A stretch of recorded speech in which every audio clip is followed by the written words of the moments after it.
Tingnan niyo mga kabsat, may nagtapon ng sofa. So dito sa amin mga loves ko, meron kaming tinatawag na kemente. And pag wala pa yan kumukuha, sila na ang kukuha. Tapos itatapon na nila yan. Sayang no? Ganyan po dito. So nandyan yung big truck. Yan, dyan ilalagay yung dalawang sofa. Panoorin nyo. Ganyan po dito pag wala nang kumuha ng ilang days kasi 2 weeks na diyan eh.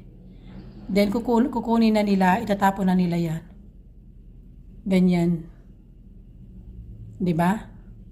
Sayang no, kung sa Pilipinas yan mga kapsat ko. Nakuha na, maganda pa yung kanyang condition. So, yan, nilagay na nila sa sa big container, sa big truck. Yun, sira na oh. Kita nyo? Wasak na. Sayang. Tapos natapon na nila yan sa sa pinaka main. Kung saan tapunan ng mga gamit. Parang i-recycle nila. Tingnan nyo. Sisirain yan. O yan, sinira na. Tingnan mo? Kita nyo? Diba? Yun.